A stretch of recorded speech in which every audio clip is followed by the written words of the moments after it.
What does it feel like not knowing where they are or if they're even alive? It's heartbreaking, if they were dead, there's a sense of, finality about it. I know that they're not coming back. In a way, it's maybe even more painful, because I just don't know. Not only do I not know where they are, I don't know who they are. And for me, the hardest thing is I can't even begin to imagine what they look like.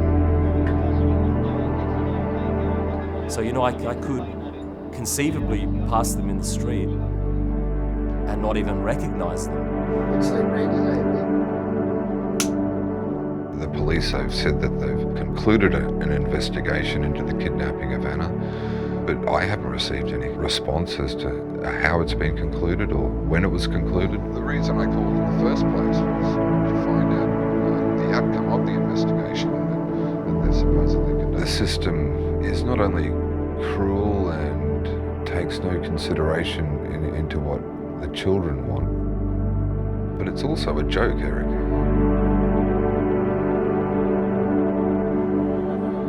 All I want is for them to know that they have a father who's worried about them, who's curious about them, who wants to be involved in their life.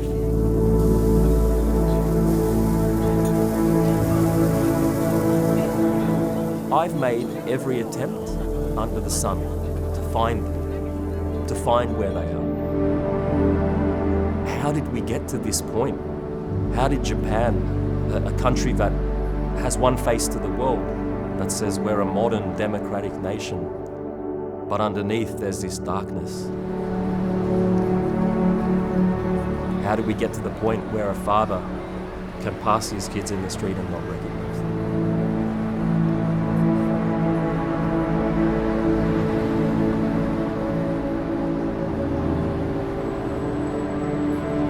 I've done everything possible in my power, and I still continue to do everything I can, but the walls are so thick, the barriers are so high, and the system is so strong. So that was all from a story we shot in Japan recently for 60 minutes. It's about the Japanese system in place that prevents divorced parents from being with their kids. Essentially, one parent gets sole custody of the children over the other. I'll put a link in the description to watch the full story if you're interested. I just wanted to cut together some of the sequences the way I'd storyboarded and visualised them. The majority of the story was shot on the FX6 with either my Helios or the Canon 35mm FD. This is one of my first projects where I'd plan most of the sequences before we got there, and you don't really often get time to do that usually, so I'm happy it all turned out. Cheers. Everyone please wave to the camera and say, "G'day, mate." G'day, mate. G'day, mate. G'day, mate. One more time. G'day, mate. G'day, mate. More chotto faster. G'day, mate. G'day, mate. Okay, cool. Well done.